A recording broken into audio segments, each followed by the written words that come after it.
Action Motorsport vous est présenté par la Capitale Assurance Générale, l'assureur québécois des motoneigistes. Quadnet, votre première source d'information en moto, motoneige et quad. Et par les lubrifiants Hypertech. Expérimentez l'excellence.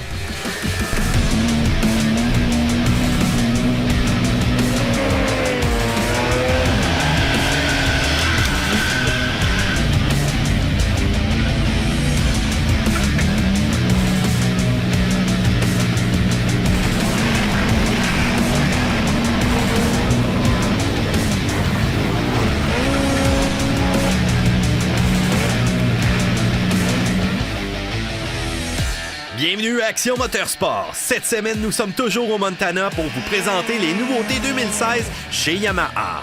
Pierre Duchesne de la Capitale Assurance Générale nous parle de sécurité en motoneige et Martin se rend chez ADM Sport pour nous aider à choisir un casque d'hiver. Bonne émission!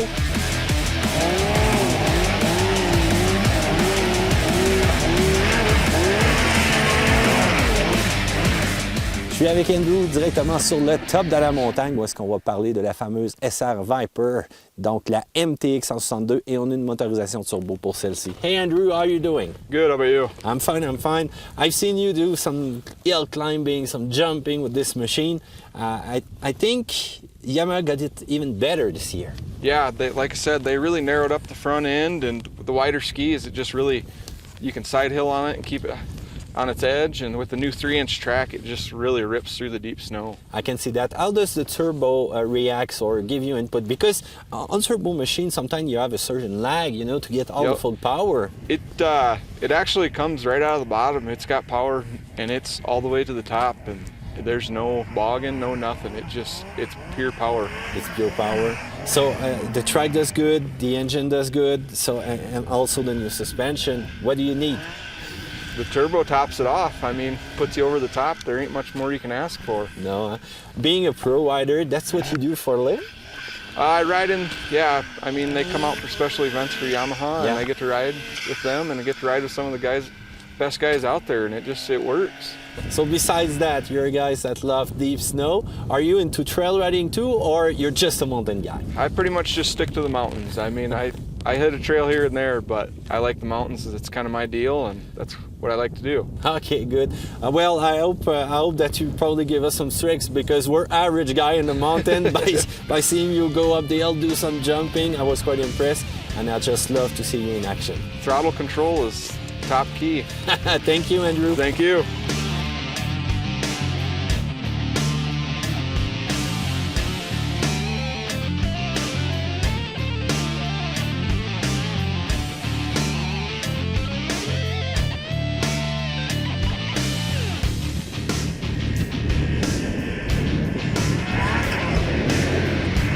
On parle un petit peu de la Yamaha SR Viper RTX, la version qu'on a tout simplement de 129. Comme vous voyez, la motoneige est quand même très courte.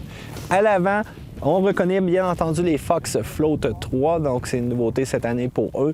On reconnaît encore une fois un petit peu le partage avec Arctic 4. Une bonne suspension avant qui va être capable d'amortir encore une fois les rudesses du sentier. Totalement ajustable aussi. Regardez au niveau des bouteilles ici, et on voit aussi une autre bouteille tout simplement qui forme la composition de l'amortisseur. Ça va être capable vraiment de travailler et de prendre quand même de très bons coups là-dessus. On remarque que la motoneige n'est pas trop large non plus, donc on a un empattement qui est quand même pas si pire. Donc ça va quand même bien s'appuyer en virage pour faire de bons détours. Très gros 3 cylindres toujours du côté de Yamaha, un grognement qui est sourd, qui est lourd, que ce soit en accélération ou encore lorsque même on va relâcher tout simplement l'accélérateur. La chose qui est la plus notable et qui est peut-être un peu moins esthétique, c'est vraiment le fameux amortisseur ici qu'on a, qui est attaché directement au châssis du Yamaha. Il y en a un en avant, on ne le voit pas présentement parce qu'on a toute la cabine. Ça, qu'est-ce que ça va faire? Ça va limiter les torsions du châssis. Et ça, en comportement sur les sentiers, qu'est-ce que ça va faire? Donc, on va moins avoir de coups qui va être donné directement au conducteur. Donc, le châssis va moins tordre, ça va toujours être plus droit, plus stable, mais pour le côté esthétique, cependant, de cet amortisseur-là, on va repasser. C'est une technologie aussi qu'on a vue dans les voitures sportives. Donc, souvent, souvent, à l'avant, il y avait un damper, comme on appelait, là, qui était placé pour éliminer un peu aussi en même temps, que ce soit vibration ou autre. Donc, torsion avant-arrière, on va chercher beaucoup plus de rigidité, mais bon, c'est pas très, très beau à l'œil.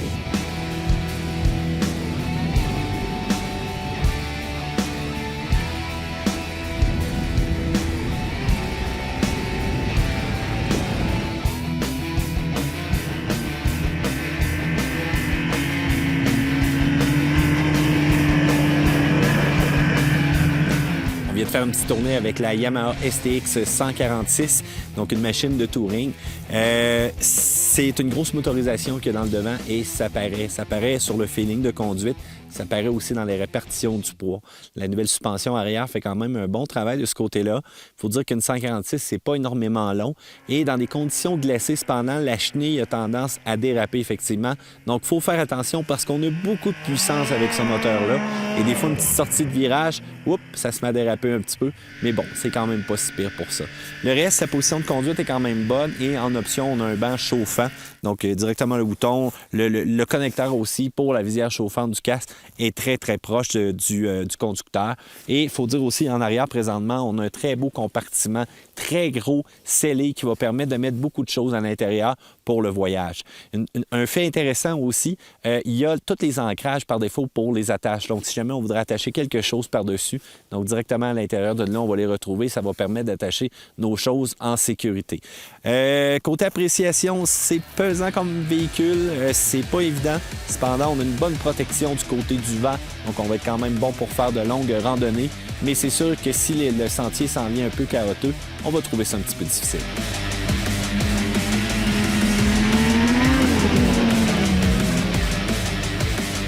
Après la pause, Pierre Duchesne de la Capitale Assurance Générale nous parle de sécurité en motoneige.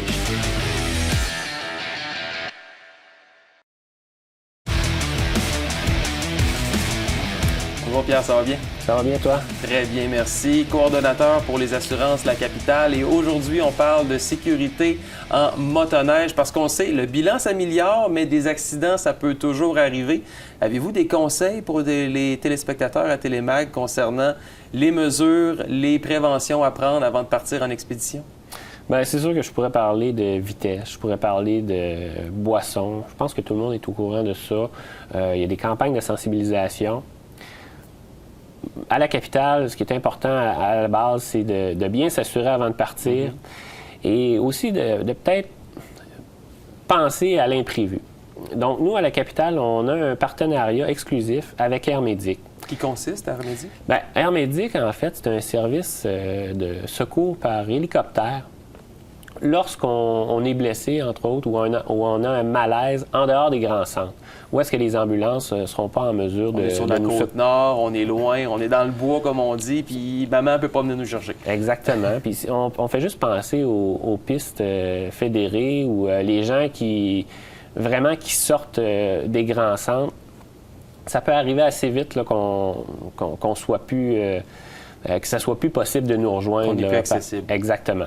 Donc, Air Médic, gratuit à la capitale lorsque vous avez un VTT ou une motoneige assurée avec votre auto ou votre maison. C'est une valeur de plus de 250 $. Donc, je pense que c'est vraiment un avantage là, de plus pour les clients de la capitale. Et si on a un blessé, justement, un accident survient, c'est quoi les procédures qu'on doit faire, justement, pour avoir l'aide de Air Médic? Bien, on appelle Air Médic, tout simplement, puis eux, ils vont s'occuper de déterminer, finalement, qu'est-ce qui est le plus rapide entre une ambulance, si c'est disponible, ou l'hélicoptère. Donc, vous n'avez pas à vous préoccuper de qu'est-ce que je dois choisir entre les deux. Eux, ils s'en occupent, ils vous prennent en charge. Moi, ce que je conseille aux gens, c'est sûr que si vous allez vraiment en dehors des grands centres, puis vous savez que vous ne serez pas en mesure là, d'avoir un réseau cellulaire. D'avoir un réseau cellulaire, exactement. Bien, c'est possible de louer à différents endroits des téléphones satellites à la semaine, je pense même au jour. Donc, c'est des frais qui sont quand même très raisonnables. Les gens qui font des grandes expéditions, ils partent à la chasse ou à la pêche, c'est accessible et justement, ça va vous permettre de toujours être en contact avec Air Médic, peu importe où est-ce que vous vous retrouvez. Merci beaucoup, Pierre, pour ces merveilleux conseils. Merci, Yannick.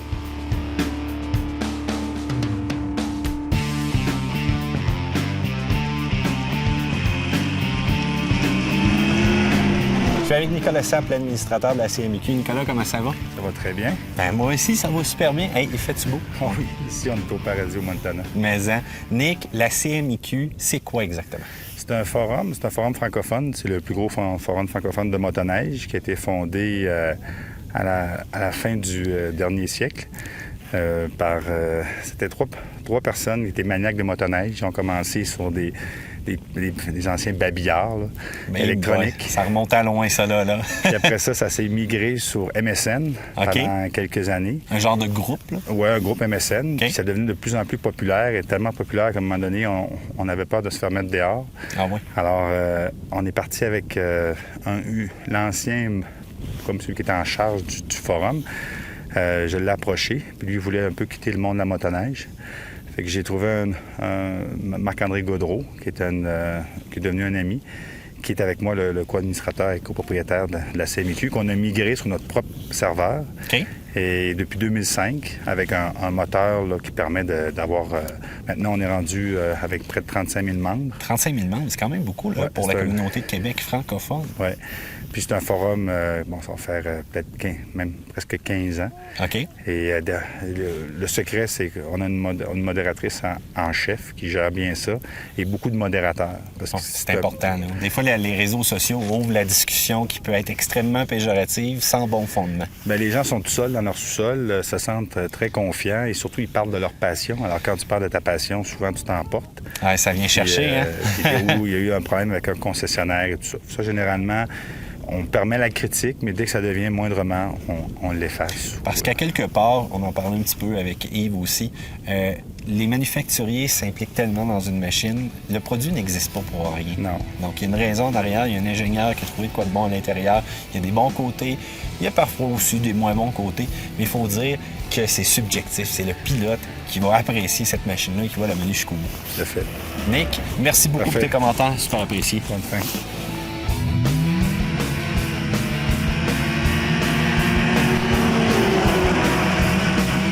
Quoi de mieux que de transformer un lac en une véritable piste de course et que d'avoir un apex, lui, du moteur Genesis pour voir exactement comment que ça peut rouler et la puissance générée par cette machine-là.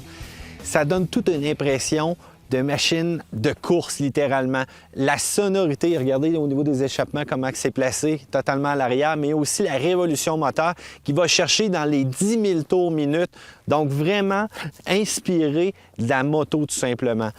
Si on regarde un peu aussi au niveau de la machine, bien, qu'est-ce qui est intéressant, c'est la direction assistée. Donc, lorsqu'on va faire du sentier, bien entendu, il va y avoir beaucoup moins d'efforts à donner de la part du conducteur pour être capable de faire de longues randonnées. Cependant, la position de conduite est un petit peu basse, un peu rétro encore. Yamaha conserve cette partie-là depuis un bon bout de temps. On serait peut-être dû pour un changement. La suspension arrière travaille bien. Cependant, du côté de l'avant, on est encore très conservateur pour cette machine-là. Ça peut être un petit peu des fois, lorsqu'on est au fond de l'accélérateur, on doit relâcher tout simplement et rabaisser. Mais une chose est sûre, c'est que ça donne du feeling, ça donne de l'excitation. On regarde juste le tableau de bord aussi. Ça, c'est un tableau de bord que j'aime bien, complet, vraiment centré sur la révolution moteur et l'indicateur de vitesse pour avoir de bonnes performances et donner du trail.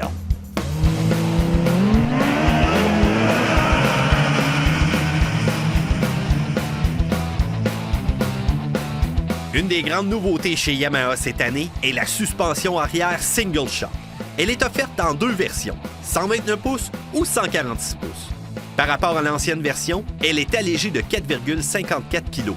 Elle est simplifiée et possède moins de pièces mobiles. Parfait pour réduire l'entretien à long terme.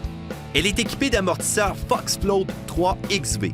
Cet amortisseur ne possède pas de ressort car il possède une chambre d'air à volume accru pour éviter l'affaissement en plus de s'adapter au sentier. Il contribue aussi à réduire la masse de la suspension. Une fois derrière le guidon, cette suspension aide à prendre un virage avec grande facilité et elle s'assure que la chenille offre un maximum de traction. Quelques clics d'ajustement sur les amortisseurs et voici une personnalisation adaptée à votre conduite. Une autre grande nouveauté, l'accélérateur électronique YCCT de Yamaha. On a deux beaux modèles présentement qui nous démontrent la différence entre de l'ancienne technologie. Donc, on a le gaz, on appuie tout simplement, on voit le câble qui régit aussi l'ouverture des papillons directement. Donc, c'est un bon vieux système conventionnel. et on se déplace ici vraiment vers l'électronique. Donc, le système YCCT de Yamaha, donc Yamaha Chip Control Throttle. Donc, on voit bien entendu, ça demande de l'électronique. Et on a 3 différents modes à l'intérieur ici qu'on peut changer tout simplement avec un bouton.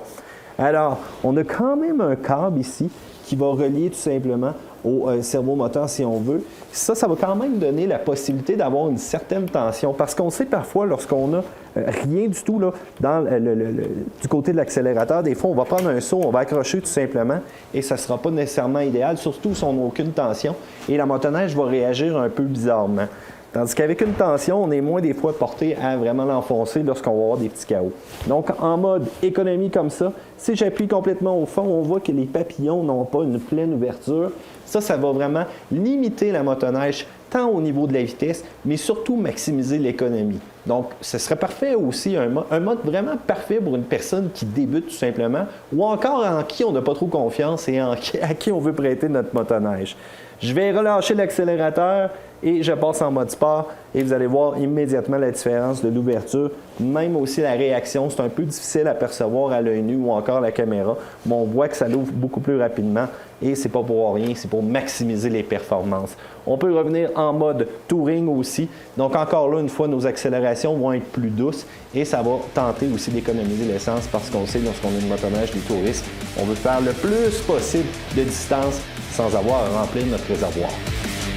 Après la pause, Martin se rend chez ADM Sport pour nous aider à choisir un casque hivernal.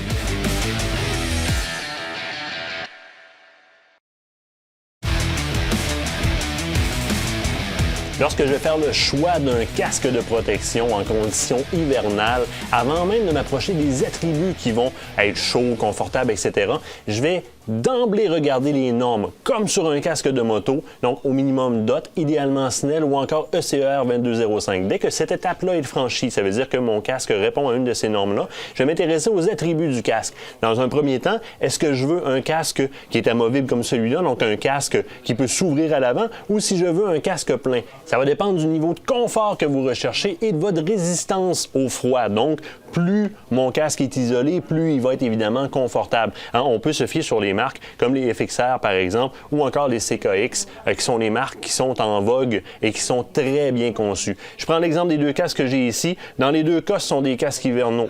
Les 2 répondent aux normes minimales qui me satisfont, qui satisfont l'industrie au Canada. Dans un deuxième temps, j'ai une très bonne isolation, mais j'ai une construction avec un matériel qui respire. Et c'est très important parce que si vous détrempez l'intérieur de votre casque, il n'y a pas d'élément chauffant à l'intérieur. Ça va demeurer détrempé.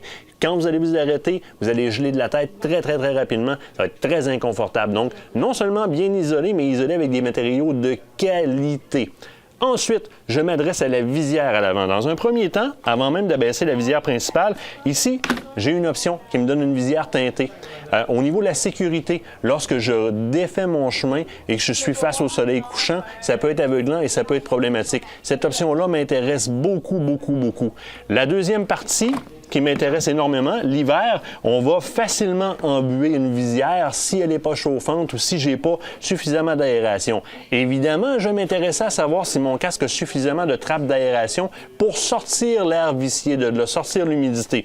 Mais l'option d'avoir une visière double chauffante comme celle-ci, c'est aussi une option qui n'est pas seulement question de confort, mais question de sécurité qui devient presque un incontournable. En plus, si on tourne et on regarde au niveau de la connexion, la connectivité se fait de la même façon que l'ensemble de mes éléments chauffants, donc c'est pas un problème si j'ai déjà mes appareils chauffants installés sur mon véhicule ou encore avec une charge, une batterie quelconque, eh bien je peux connecter ma visière chauffante, ça devient très intéressant et ça devient d'autant plus sécuritaire.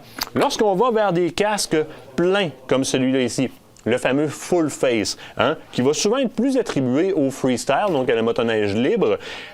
Par contre, plusieurs personnes vont préférer ce type de casque-là strictement pour le style qu'il va leur apporter. Encore des gens qui font du motocross généralement, qui sont habitués à la confortabilité de ce type de coque-là. Eh bien, sachez qu'il en existe beaucoup sur le marché. Gros avantage, en ce qui me regarde, la palette, donc la visière sur le dessus. Le simple fait de baisser un peu la tête lorsqu'il y a de la neige qui provient par exemple de la motoneige en avant va me protéger rapidement. Il y a un éclat de soleil, je peux rapidement baisser pour faire obturation à la lumière qui rentre dans mes yeux. Très sécuritaire.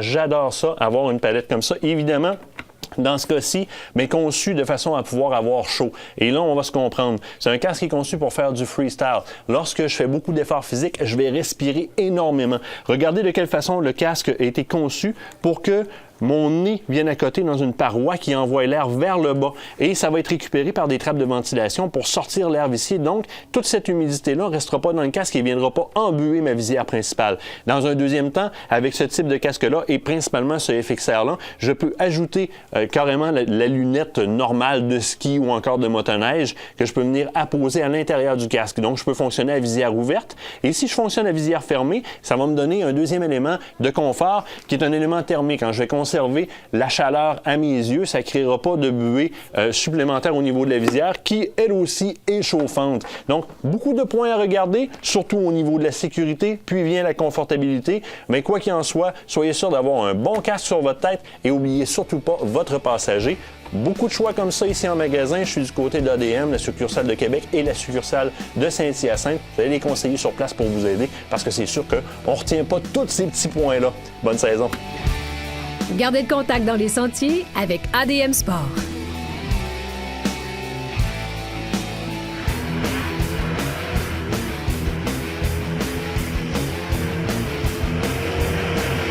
Si vous habitez dans un pays comme l'Arctique, l'Antarctique ou encore vous préparez une expédition en Russie ou juste à Côte-Jouac, eh bien voilà la machine idéale pour vous, le fameux Viking Professionnel 2. Le nom le dit, le Viking, c'est gros, c'est coriace, c'est dur, mais c'est surtout malpropre. Si vous remarquez le design aussi, c'est pas celui-là qui plaît le plus à l'œil, mais ça a quand même une certaine fonctionnalité intéressante. Remarquez aussi, toutes les trappes sont très minimalistes sur le capot, donc ça va empêcher la neige folle de rentrer à l'intérieur du compartiment et de geler là après. Et ça, on veut pas ça, surtout quand on est loin dans le nord. La motorisation 4 temps, on remarque aussi le système de refroidissement qui est très haut, le filtre à air qui est complètement fermé.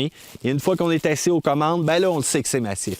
Un très gros pare-brise. Il va même couvrir du vent à votre passager à l'arrière qui, lui, va simplement équipé de petites poignées chauffantes comme ça. Le reste, c'est utilitaire. Le fameux coffre ici nous fait penser à un Alpine 2 des années 80. Donc, on l'ouvre de côté, on peut mettre certains outils et on a une charge utile d'environ une quarantaine de livres en arrière.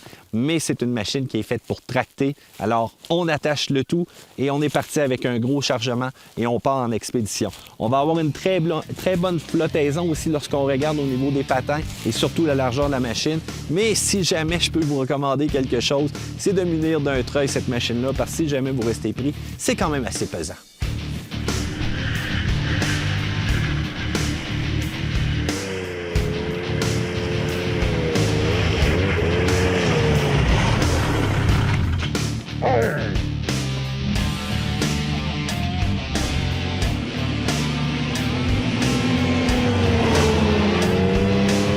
On vient tout juste de faire l'essai de la Yamaha RS Venture 2 places. Donc, c'est une grosse motoneige. Regardez juste la taille du pare-brise. Qu'est-ce qui est bien aussi, c'est qu'il n'y a pas nécessairement de vibration. C'est maintenu par de bons arceaux directement.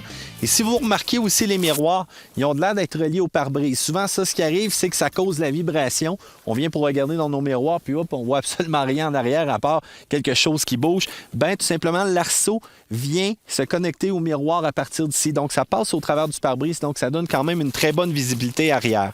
La motorisation, on parle bien entendu de 4 temps. On regarde le tableau de bord, c'est très complet. Et c'est à partir de là aussi qu'on peut sélectionner 3 modes différents. Donc, pour l'accélération de cette machine-là ou encore l'économie. En mode économique, ça roule pas vite. On parle d'environ 40 000 à l'heure si on veut. Les accélérations sont très douces. Donc là, c'est sûr que ça va maximiser le confort d'une certaine manière. Pour le reste, la passagère à l'arrière va avoir une assise très large. On va avoir de bons endroits pour se protéger du vent, mais encore une fois, les arceaux sont un peu trop métalliques à mon goût. Pour la finition de la motoneige, on conserve encore notre style habituel du côté de Yamaha, mais on a quand même une très belle finition à l'arrière avec les 2 échappements. Ça fait beaucoup moto.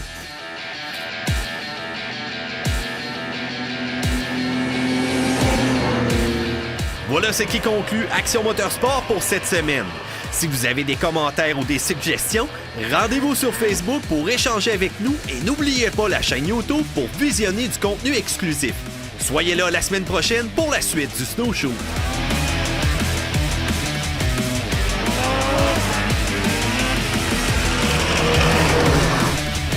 Action Motorsport vous a été présenté par les lubrifiants Hypertech.